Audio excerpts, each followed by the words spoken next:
A mindful mama and a hot mess walk into midlife. One of us meditates. The other curses under her breath. Welcome to Namaste and No Way. School's out. Summer survival with no budget and no chill. No schedule, no snacks left, no sanity. Let's talk about surviving the summer break. You know that feeling when you walk into a store and instantly feel at peace? The lighting's just right, the clothes are calling your name, and suddenly retail therapy is therapy? Yes, that's Nordstrom. It's like self-care, but with a shoe department. Whether you're looking for your next cozy chic moment or that dress that says, I still got it, Nordstrom has curated style, beauty, and luxury without the drama. And let's be honest, we've earned a little luxury. We've survived carpool, chaos, marriage meltdowns, and midlife madness. Mama needs a new boots. From timeless pieces to trendsetters, Nordstrom is the place where both mindfulness and messiness can shop in peace. Namaste in the fitting room, baby. Thanks, Nordstrom. Welcome to Namaste in No Way, the show where one of us welcomes summer with open arms and the other's Googling summer camps with overnight options. Far, far away. Today we're diving into the chaos that is summer break. No school, all snacks, and kids who suddenly need 24/7 entertainment like they're on vacation in Cabo. So that's so funny that you say that because Dr. Becky the other day, she said something about being bored and actually it's okay for kids to be bored. And I was like, it spoke to my soul because my wife is always trying to schedule stuff and I can't deal with it. I'm like, sometimes she needs to be bored so that she can use her creativity and to, learn how to be bored so that she can entertain herself. She is an only child. So she does have a lot of time to herself, but I don't think she's ever been bored. I'm not joking. I don't think that kid has ever been bored. She's never said to me, oh, mommy, I'm bored. It's never come out of her mouth. And I think that's a problem. She should know that we're not going to entertain her 24/7. When she's by herself, she'll be like, mommy, play with me. And I'm like, what do you want to play? That's literally my nightmare. I'm like, all right, what do you want to play? And she'll be like, okay, I want to play a game. I want to play school. And I have to go in the playroom and sit on the floor while she sets up all the animals and we play school. But what if I said I don't feel like playing right now? I need some time. I don't even know what that would look like because she would be like, huh? You're not going to play with me? I think she might throw a tantrum or a fit or something. And maybe I don't want to hear that either. But when Dr. Becky said that to me, I was like, or not to me, but online, I felt like she was talking to me. But literally I was like, this makes so much sense that you would need the boredom to have creativity, to have some, intellectual moments to yourself. You know what I mean? I just feel like she doesn't have any of that. And I think it's a good idea, I guess.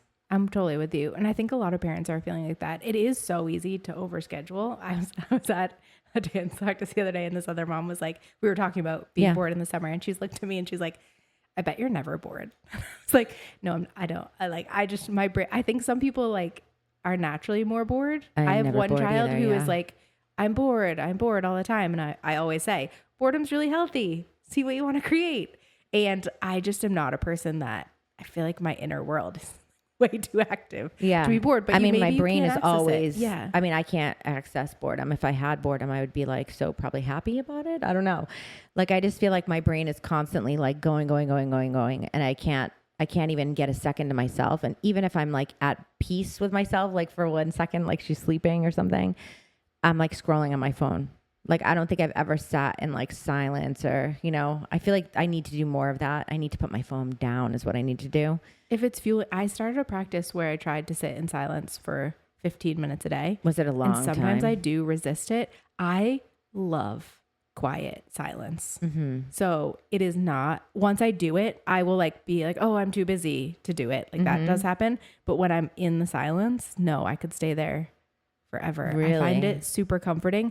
And this is after years of doing other inner work. If you had asked me this 6 years ago, I would have been like, there's a 0% chance I can sit in silence for 5 seconds. Yeah. Even when I first started meditating, I was like, this is deeply uncomfortable. I don't want to, I think so much stuff can come up. And I think that's the reason why we're Yeah. on our phones, right? But I think to your point, like we need to teach our kids like how to be with those things that come up, so you don't end up a 40-year-old who doesn't know how to be with themselves right in those moments. I mean, I definitely like being by myself, like without anyone around, but like I find it hard to sit quietly, I guess, without like my phone or like a TV or like something to do, you know? I mean, I guess like, so for the summer though, so we're looking for like summer expectations, like what we're thinking it'll be and what reality actually is. Because summer, I always look forward to summer every year.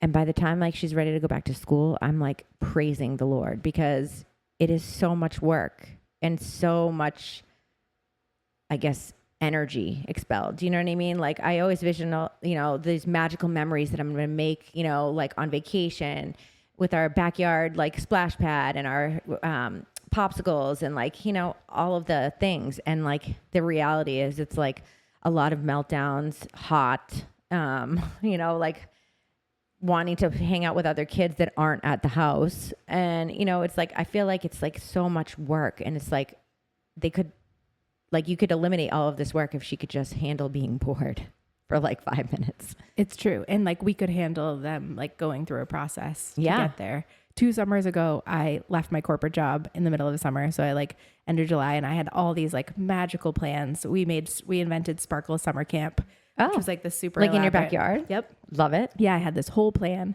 So like literally 3 days in, they look at me and they're like, can we go to real camp? Oh my God. They didn't like it. And I was like, yeah.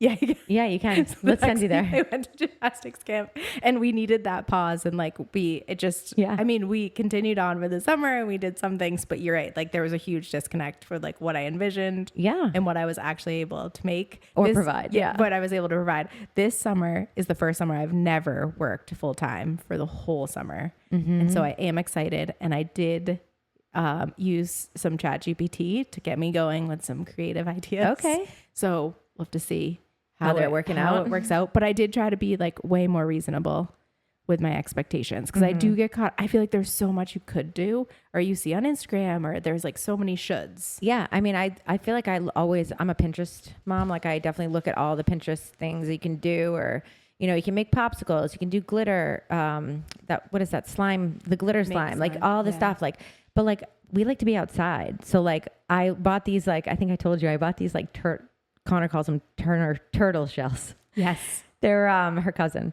They're like these blow up like bumper pad suit things. They're giant. They're giant and they run into each other, which honestly, they're not that safe. Like there's definitely some head injuries that could happen. It's like almost like playing tackle football, but like having a big blow up thing around you, but not covering your head. It's a little FAFO. Yeah, a little bit. So it does make me nervous, but they love it. They're like obsessed with it. I bought like a huge slip and slide with like 3 lanes. They did that for like literally like 4 hours one day. And like they had a great time.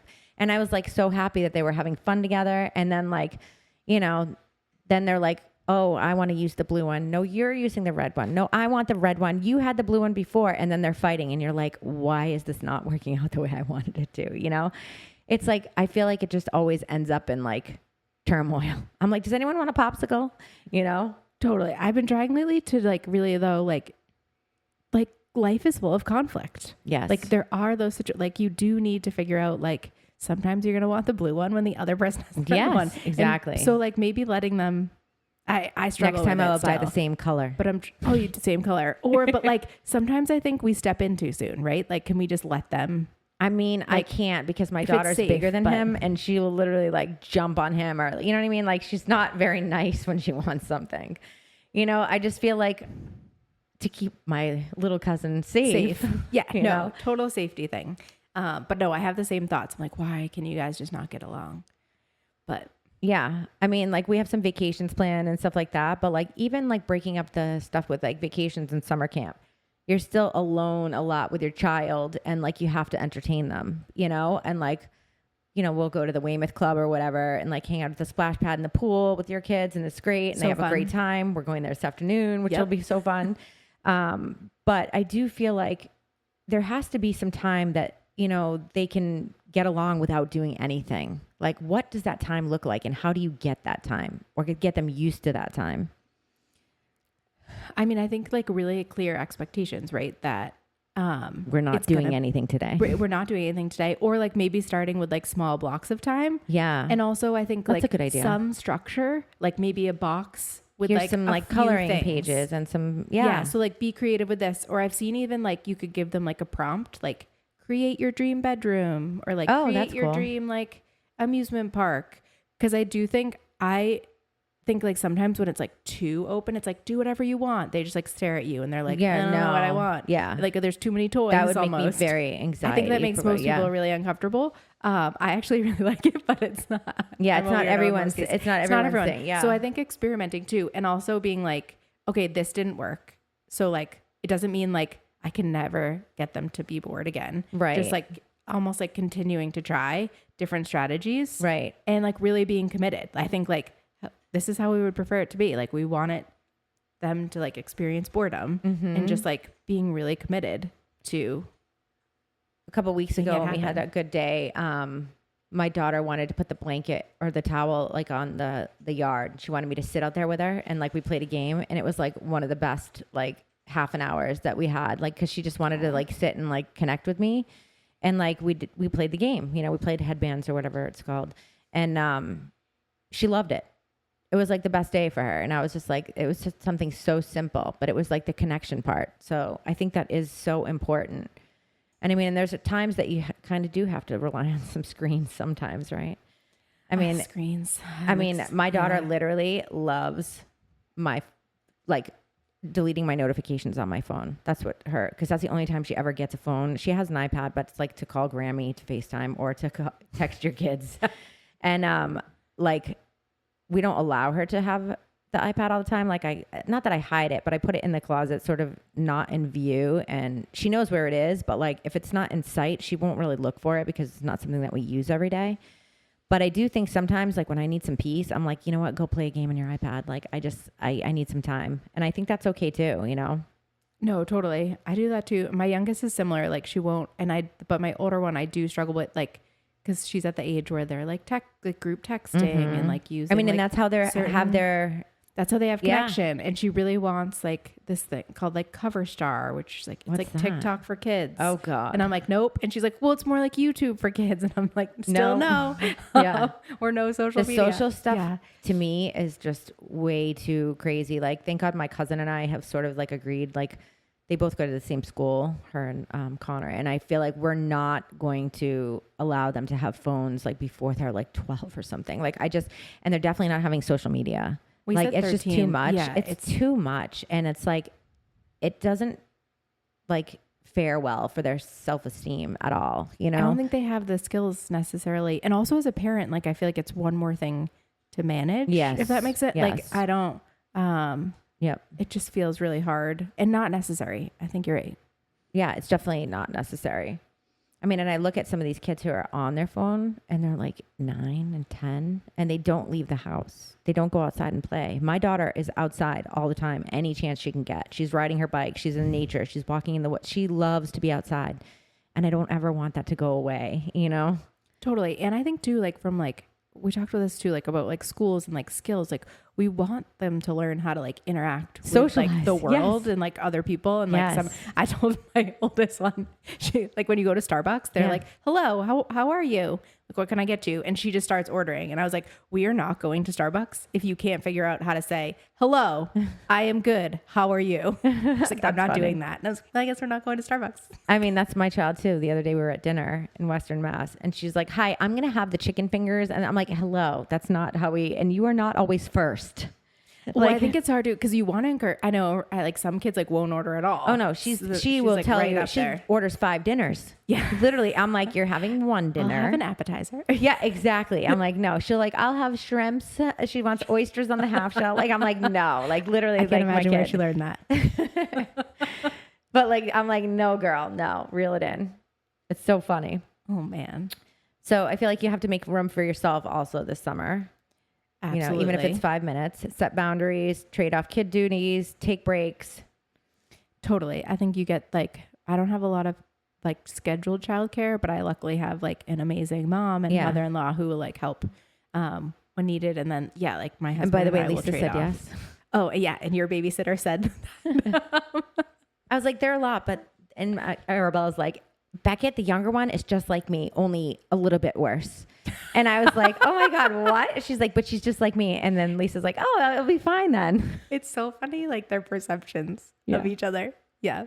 Yeah. It's just funny that she said that. That's so funny. But yeah, I think too, like self-care doesn't have to be like another thing to do or like a bubble bath. Like maybe you have a snack or maybe you lay in the pool on a float. You know, Totally. like literally, like we have this blow up pool that I buy every year. It's like always like $20 in like the winter time. And it's huge, but it's like literally only, I don't know, 26 or 28 inches like tall, but it's a blow up pool and it's like big enough. So like you could probably fit a family of 4 in it. I don't know. It's like 142 inches by, I don't know how many feet that is, but it's a pretty big pool. bad at spatial things. It's a pretty big pool. So, but I'll like literally grab a donut hole or whatever, you know, like the floats, and I sit in it in the pool and just like literally relax. I got my little drink holder and like literally my child's in the pool, like squirting me, whatever. And like, she doesn't care. She doesn't care. She'll just sit in there and play with me. And, you know, I don't know how much longer we'll sit in a little baby pool like that for, but she likes water and she likes being outside and she likes being with me. So hopefully it'll work this summer too, you know? Yeah, totally. And the Weymouth Club helps. The Weymouth Club Definitely. helps a ton. Totally. They love going that there place so much. Yeah. You're not failing if your summer isn't magical. You're winning if everyone's fed and alive. Yeah. And it's not about doing it perfectly. It's about surviving, right? Yeah. Even if you have to scream into a sponge. So let's play our game today. All right. This episode is brought to you by the Little Owl Apothecary. LOA is a family-run business that is passionate about crafting herbal teas that nourish the body and soul. One family took their own journey of researching clean, natural ingredients to be healthier, and it turned into a variety of products safe for you and your family. Little Owl is committed to quality using only the finest, ethically harvested ingredients, ensuring every cup is a celebration of nature's bounty and healing. Looking for a natural way to help you sleep? The Chill Out Specialty Tea is the perfect blend of lemon balm and raspberry leaf, designed to relax you without the mental fog of other nighttime remedies. Looking for a caffeinated alternative? We have you covered with our Witch's Witch Specialty Tea. A black Assam tea roasted with cacao shells is a great way to start your day. As a special treat to all our listeners, you'll receive 10% off your orders with code NAMASTE. Check out all of Little Owl Apothecary's blends at thelittleowlapothecary.com. You could also find them on Instagram and Facebook at Little Owl Apothecary. What do you think about crystals? I like them. I had a science fair project in 6th grade, how are crystals formed, and I won second prize. Oh, wow. Yeah, second place. Impressive. We made our own crystals with salt and sugar. Oh, nice. They were pretty, actually. They were really pretty. Yeah. Cool. All right. Retreats, like going on retreats, thinking of like the summer and like how you can sometimes build in a break. So I feel like retreats with like other women or like Any kind of retreat you want. I don't know. I feel like you're talking like about a wellness retreat or something like that. Like where you drink like green juice and. That is a type of retreat. Are you thinking about a different type of retreat? I don't know. That's the only retreat like that I think of when I hear that word. So I would say possible. I would have to see like what the outline of the retreat would be, like all the activities and everything. I feel like they can be so different. Like even there can be like 1 day retreats, or like even there's a space in New Hampshire that I'm obsessed with called the Dragonfly Yoga Barn is the full name. But you go there and like you can sleep in the barn, and it's like this most magical old barn. And then there's a farmhouse. I have a really bad sense of smell, and I also like weird smells. So possibly, but it's amazing. Are there animals in there? Or no, there's no animals. No, okay. You do like yoga or breathwork or like things in the barn. But then there's this farmhouse, and so the wife runs the yoga part and the retreat part, and then there's this farmhouse, and the husband is a chef. Oh, and he makes the most amazing food, and it's just like the most magical so you just land eat and yoga. And no, it depends what type of retreat you're doing. Like they have different themed things. retreats. Yeah. It was the first time Is it all mandatory, like what you do, or you can do whatever, pick whatever? Always I feel like in your my experience, like you should always be sovereign. Like if someone's making you do something you don't want to do, then it's not that's really not really about empowerment. Could that happen? But I think it's always within your right to do what you want to do. Right. But yeah, it's just, so that, I think it depends if you've been on some cool I think I would do it. Not. Yeah. So I think that would be a namaste for both of those. That would be enough. Awesome. And then what about gardening? So we're thinking about summer. So I cannot. My cousin gardens all the time. Everyone says it's so cathartic. She loves coming home after lunch. She gardens with Connor. I don't want to touch worms in the ground or dirt or like I have like long nails. Like I don't want any dirt in there. Even if I wear gloves, like I don't know. I'm not a fan. I don't think. I love pretty flowers, but I don't want to go digging around in there. No. I get it. I've tried to grow a garden with for my years. mom, like when I was a kid. Mom. Yeah. Yeah. And I didn't like it then either. You didn't like it then either? No. I grew flowers successfully last year for the first time. We've tried vegetables. I've grown sage. It just keeps growing. Oh. But otherwise, okay. I like it, but I just can never successfully grow anything. You don't have a green thumb. I do not have a green thumb. All right. So here's a final thought. Your kids will remember the love, not the Pinterest crafts. So fill them up in the summer with all of the love and all of your time. See you next time. Thanks for joining us today. We know your time is valuable and probably interrupted, so we're grateful to be a part of your chaos. Make sure you subscribe so you don't miss our next episode. Leave us a review if you loved it. Or even if you didn't, we can take it. We've survived toddler tantrums. Barely. Namaste, bitches.